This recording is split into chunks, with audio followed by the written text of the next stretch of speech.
Election commission ने barrister Gauhar को chairman PTI तस्लीम करने से इनकार कर दिया है। फिर पार्लियामेंट में हमने देखा कि अहम फैसले किए गए हैं कि रूलिंग है कि आप तस्वीर नहीं ला सकते बानी पीटीआई की, और तस्वीर नहीं ला सकते, वो लाएंगे फिर वहाँ हंगामा होगा, फिर कुछ लोग बाहर निकाल दिए जाएंगे। जो सेकंड लेवल लोग हैं वो बेचारे बोलेंगे तो सही, मगर without the main leadership what can they do. तो इसलिए आई डोंट थिंक कि खान साहब जो चाहते हैं कि अवाम बाहर निकले, हमारे लीडर्स गिरफ्तारियां दें, जेलें काटें, वो इनकी पार्टी की लीडरशिप नहीं करेगी। और कोई ना कोई इधर से खिसक जाएंगे, इधर से खिसक जाएंगे। अच्छा, आज आपने जैसे कल आपने लहजा देखा और फिर आज भी आपने लाहे अमल देखा। ऐसे में अलीमा खानम साहिबा तो ज़ाहिर है और उज़मा खान भी ब्रिज का किरदार तो अदा कर रही हैं वहाँ से पैगाम रसानी में, लेकिन ये जो आज की स्पीच थी ये भी एतदाल और कौशन की तरफ दे रही है तरगीब के। पाकिस्तान तहरीक इंसाफ के अंदर ये सोच है कि अब हमने एहतियात करनी है। जैसे ये सामने आई रहा है कि सीनियर रहनुमा पाकिस्तान तहरीक इंसाफ के अंदर जो बंद कमरों में कहते हैं कि सब इमरान का किया धरा है, तो क्या वो पब्लिकली किनारा कश नहीं हो सकते या खुद डिसोन नहीं कर सकते, लाताल्लुकी का इजहार नहीं करेंगे इस एपिसोड के बाद भी? नहीं, ये दो बातें नहीं करेंगे। एक तो खान साहब की जो बात है उसको रिजेक्ट नहीं करेंगे, लेकिन रीट्वीट भी नहीं करते, इवन के लाइक नहीं किया जाता। तो फिर आप समझ लें कि अंदर सोच क्या है। और दूसरी तरफ ये है कि एस्टैब्लिश को टेक ऑन नहीं करेंगे जैसे खान साहब चाहते हैं। तो इसीलिए आप देखो ना, बहुत से लोग, अब ये जो आज जलसा हुआ है वहाँ भी तो बहुत से लोग पहुंचे ही नहीं। मेन लीडरशिप तो थी नहीं वहाँ, केपी के 2-3 लोग आए हैं वहाँ लीडरशिप से। गंडापुर भी नहीं आया जी, अली अमीन गंडापुर साहब तो उसके बाद से मौजूद ही नहीं, मतलब है fire brand of Pakistan Tehreek अभी इंसाफ। तक तो चीफ मिनिस्टर थे और बड़े चेते थे, तो अभी एकदम ऑल ओवर सडन गायब हो गए।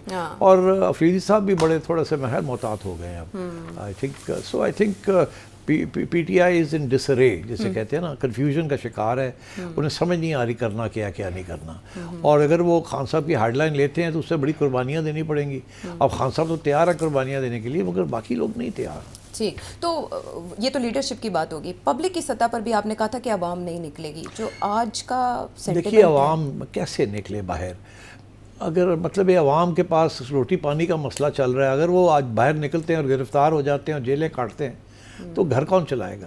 और ये देखिए ना, ये PTI is a middle class party, lower class और middle class party.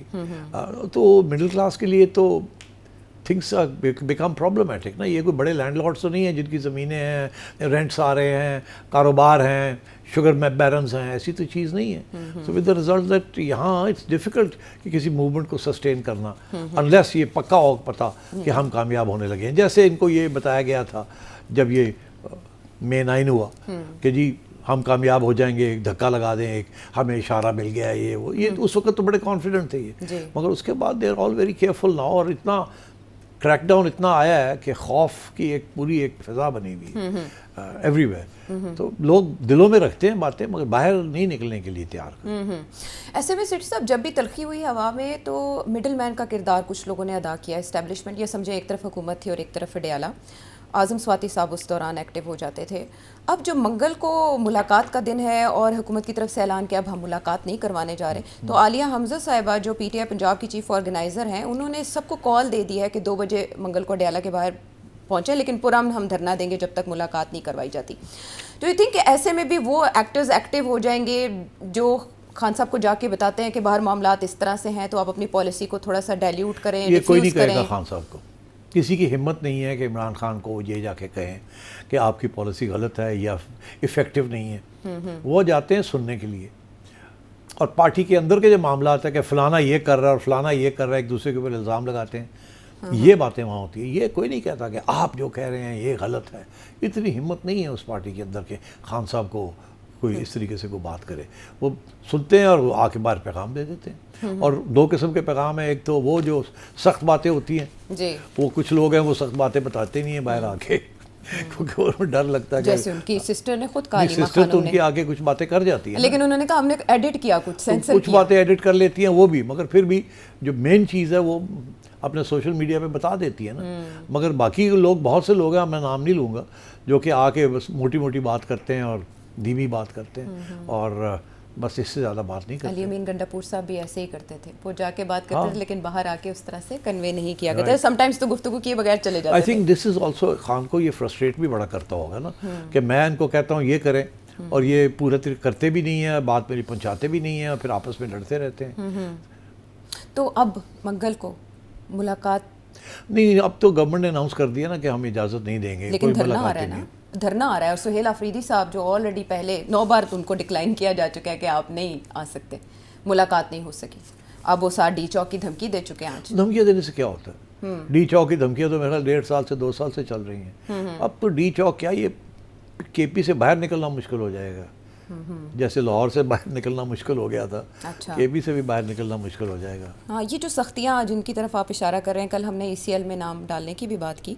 Election commission ने बैरिस्टर गौहर को चेयरमैन PTI तस्लीम करने से इनकार कर दिया है। फिर पार्लियामेंट में हमने देखा कि अहम फैसले किए गए हैं कि रूलिंग है कि आप तस्वीर नहीं ला सकते बानी PTI की। और तस्वीर नहीं ला सकते, वो लाएंगे, फिर वहाँ हंगामा होगा, फिर कुछ लोग बाहर निकाल दिए जाएंगे, फिर तस्वीर फाड़ी जाएगी अगर इन्होंने ऐसे किया। इस किस्म की चीज़ें होंगी। देखिए, PTI की कोशिश है कॉन्स्टेंटली कि न्यूज़ के अंदर कुछ ना कुछ करना है हमने, अच्छा। और हमने हेडलाइंस रखनी है और ऐसे प्रोवोक करना है गवर्नमेंट को कि वो कोई ऐसा गलत कदम उठाए जिसके साथ उनकी बेइज्जती हो जाए या उनको क्रिटिसिज्म उनके ऊपर हो। प्रोवोक करने वाली बात है। तो आई थिंक प्रोवोकेशंस तो ठीक ठाक कर रहे हैं और आप देख रहे हैं कुछ लोग प्रोवोक भी हो गए हैं। ओके। माजी में जब भी आसिफ अली जरदारी साहब ने ईंट से ईंट बजाने की बात की या नवाज शरीफ साहब ने इदारों को तनकीद का निशाना बनाया या मरियम नवाज साहिबा भी जब निशाने पर रखती थी, तो इमरान खान साहब उनकी सख्त मजम्मत करते थे और कहते थे कि अफवाज हैं तो हम हैं।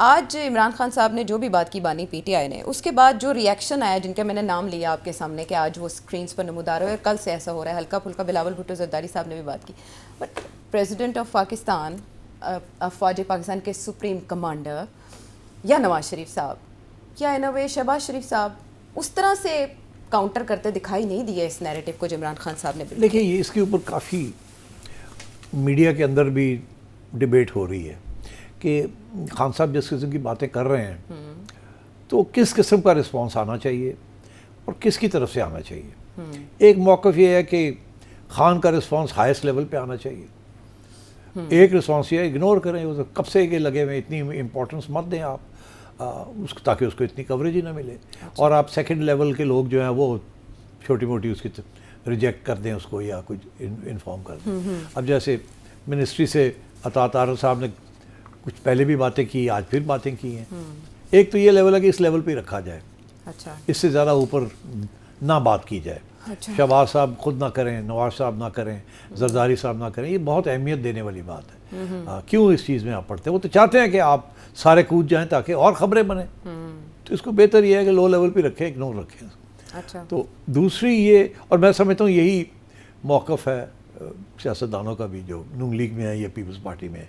इसीलिए आपने देखा कि बिलावल का भी स्टेटमेंट बड़ा जनरल सा स्टेटमेंट था और उसके बाद उन्होंने आज भी कोई ख़ास नहीं किया, ऐसे ही है जी जी। और नून लीग की तरफ से साहब बात कर रहे हैं, नून लीग की तरफ से भी मरियम औरंगजेब हैं, अता तारक मतलब कि हाँ वो भी बड़े मतलब रिस्पॉन्सिबल किस्म की बात कर रहे हैं, जैसे पहले भी करते रहे हैं वो कि ये तो है ही ऐसा, ये करता ही है, ये वो है। बट आई थिंक जिस तरीके से खान चाहता है कि मुझे रिएक्ट करें और फिर हेडलाइंस बने, वो अब शायद मेरा ख्याल परहेज़ करेगी एस्टैब्लिशमेंट भी और गवर्नमेंट भी। लेकिन बहुत हो गया है। जैसे शहरी रहमान साहिबा senior leadership of Peoples Party, अगर ये बात करेंगे तो वज़न होगा। कमर जमान कायरा साहब हैं, ये बात करेंगे, खुर्रम दस्तगीर साहब हैं, एहसन इकबाल साहब हैं। आपको पता है पब्लिक ओपिनियन को इस दौर में अपील करना, हाँ वो करेंगे, but not the way that मेरा ख्याल है जो तवक्को की जा रही है कि वो भी गाली गलोच पे आ जाएंगे या मतलब they will start flinging their arms around, ऐसे नहीं करेंगे। दे विल डू जिसे कहते हैं रीजन रिस्पॉन्सिबल किस्म के बयान आएंगे कि ये तो बंदा ही ऐसी बात करता है और छोड़ देंगे यहाँ। मेरा नहीं ख्याल इसको वो ज़्यादा उकसाना चाहेंगे। चले, इससे पहले आपने बड़े टर्निंग पॉइंट्स देखे पाकिस्तान की हिस्ट्री में। ब्रेक पर जाने से पहले मैं जानना चाहूँगी कि आने वाले दिनों में आप ये आग मज़ीद भड़कती दिखाई दे रहा है, ये तनाव मज़ीद उछलता और आगे जाता दिखाई दे रहा है आपको, या डिफ्यूज़ हो जाएगा? नहीं, डिफ्यूज़ तो ये PTI नहीं होने देगी, ये लगे रहेंगे, कुछ ना कुछ करते रहेंगे जिसके साथ हेडलाइंस बनती रहेगी, जिसके साथ आप और मैं और बाकी लोग बैठ के डिस्कस करते रहेंगे और कहीं ना कहीं लोग गुस्से में भी जाएंगे। मगर आई थिंक बेटर ये है कि इसको लो लेवल पे रखा जाए। उनको बोलते हैं तो बोलने दें, बस ठीक है। और वो सोशल मीडिया पे ही ज़्यादा करते हैं ना, और तो वैसे तो नहीं खुल के आते यहाँ। सोशल मीडिया है और वो जाहिर है लोग बाहर बैठे हुए हैं, वो लगे रहते हैं और वो बहुत से ऐसे भी हैं बाय द वे जो कि इनके कंट्रोल में भी नहीं है। अभी तो आप बताएं ना, किसको क्या पता है कि सोशल मीडिया को कौन कंट्रोल कर रहा है। जी, वो नाम खान लेते साहब हैं। जेल में बैठे हुए हैं, उनके नाम के ऊपर लंबे लंबे बयान आ रहे हैं, अंग्रेजी में आ रहे हैं, उर्दू में आ रहे हैं एंड सो ऑन। तो ये कोई लिख के तो नहीं वो देते। जी, तो जाहिर है कोई किसी को जो उनको मिलने आता है उनको ब्रीफ करते हैं या कहते हैं, वो अपने जहन में कोई नोट्स बना लेते हैं जी, और फिर जाके वो इधर उधर बता देते हैं जहाँ तक उनको तक पहुँच जाता है। तो ये इसी तरीके से हो रहा है ना, तो इसको तो कंट्रोल करना बड़ा मुश्किल है।